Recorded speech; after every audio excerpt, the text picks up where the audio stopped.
Pertama kepada Pak Kun ya. Oke. Anda membawa slogan aman yang diawali dengan adab. Betul. Secara adab, bagaimana pertanggungjawaban Anda? Saya orang yang sukanya yang kritis-kritis saja. Bagaimana pertanggungjawaban Anda ketika Anda mengambil KTP saya untuk pencalonan Anda? KTP saya yang Anda ambil. Saya punya buktinya kalau perlu bukti. Gis Khalifa membuat calon wakil gubernur DKI Jakarta nomor urut 2 Kun Wardana kebingungan saat bertanya terkait dengan pencatutan KTP. Gis Khalifa seperti meminta pertanggungjawaban dengan pencatutan yang dilakukan oleh tim Kun Wardana yang mencatut kartu tanda penduduknya. Bagaimana itu bisa dikatakan aman? Bagaimana itu bisa dikatakan adab? Silakan. Tapi kalau perlu bukti ada di HP saya. Oh, silakan, Bang Kun. Baik, jadi saya nggak tahu menau mengenai KTP Bapak bisa masuk di kami, tapi yang jelas tidak ada unsur kesengajaan dari kami. Kemudian yang perlu dilihat bahwa memang saat itu jumlah yang dimasukkan kuantitasnya jumlahnya sangat besar. Total berapa? Mendengar pertanyaan dari Gis Khalifa, Kun Wardana terlihat kikuk. Wajahnya berubah memerah, bingung menjawab pertanyaan Gis Khalifa. Ia lalu mengatakan bahwa dirinya tidak tahu menau terkait dengan pencatutan KTP tersebut dengan alasan KTP yang didaftarkan di KPU sangat banyak. Dan waktunya yang diberikan itu sempit sekali, hanya 3 hari ya. Jadi jumlah orang-orang yang memasukkan jumlahnya sangat besar, para LO, kemudian juga para relawan dari berbagai sumber data juga bekerja pagi, siang, malam ya. Jadi memang benar-benar kami tidak ada unsur kesengajaan terhadap hal itu.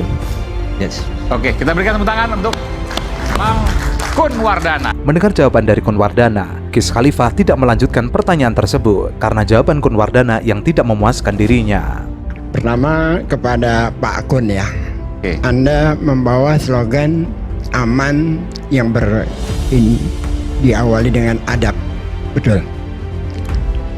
Secara adab, bagaimana pertanggungjawaban Anda? Saya orang yang sukanya yang kritis-kritis saja.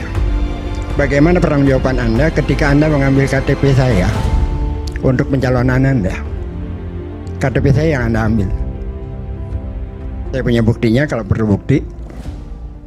Maksud Bung Gis gitu, bukan yang lalu, maksudnya ke depan kan? Nah sebentar, saya mau ke lalu baru ke depan. Karena ini soal rekam jejak. Secara demokrasi, Anda melihat 12 partai mencalonkan Anda di tanggal 19 Agustus. 19, betul Pak Gis. Apakah itu demokratis? Apakah itu beradab? Ya, yang jelas Apakah itu demokratis? Apakah itu beradab? Bentar Bung Gis, nanti kita akan bicara. Karena dengan cara seperti itu tidak ada calon lain yang bisa tampil kecuali yang kotak kosong atau independen. Mematikan dari partai. Bung Rano tidak akan tampil di sini kalau tanggal 19 Agustus itu tidak ada perubahan dengan MK. Baik. Dan itu sudah lebih dulu. Jadi secara adab, secara demokratis itu bagaimana? ya kembali jawab ya. Ya. Jadi kembali kepada tadi ya aturan yang berlaku itu. Bahwa PKS pada dasarnya kan sebetulnya juga menginginkan bisa mencalonkan. Tetapi kan kembali Ya, pertanyaannya itu secara adab, beradab tidak? Oke, cukup Bung Gis, cukup. Nanti kita akan berikan kesempatan. Setelah itu Bung Gis nanti ke Bang Dul. Silakan. Gis Khalifa mencecar calon wakil gubernur nomor urut 1 Suswono terkait dengan pencalonannya yang dianggap oleh Gis Khalifa membunuh demokrasi. Gis Khalifa secara belak-belakan menyindir banyak parpol yang bergabung untuk mengusung RK dan Suswono. Mendengar pertanyaan dari Gis Khalifa, Suswono tampak gugup untuk menjawab pertanyaan dari Gis. Menurut Gis, pencalonan Suswono adalah cerminan dari suksesnya operasi jahat yang dilakukan oleh segelintir orang untuk membunuh demokrasi. tentu saja bahwa untuk bisa mencalonkan itu tadi, karena ini kembali kepada demokrasi yang sudah kita sepakati bersama, bahwa aturan-aturan yang sudah diputuskan itulah yang berlaku. Pada dasarnya kan begitu. Artinya kita kan sudah menyepakati demokrasi. Nah, karena demokrasi itu adalah suara terbanyak dan aturannya seperti itu, ya kita mengikuti itu. Kalau saja terus terang aja ya, MK kan memutuskan tanggal 1. Kalau saja waktu itu MK tidak memutuskan tanggal 20, barangkali PKS tidak ada berada di KIM. Karena waktu itu kita sudah komit akan mengusung aman Anies Baswedan Sohibul Iman. Ya. Tetapi kan kemudian supaya nggak makin panjang kebohongan. Cukup, saya pikir cukup. Enggak, sebentar. Karena setelah tanggal 19 MK memutuskan. Ya. Lalu hari Rabunya, hari Rabunya kalau nggak salah hari Selasa. Hari Rabunya ada rapat Bang Gis. badan legislatif Bang di Gis, DPR. saya mohon maaf. Lalu PKS ada di sana yang menolak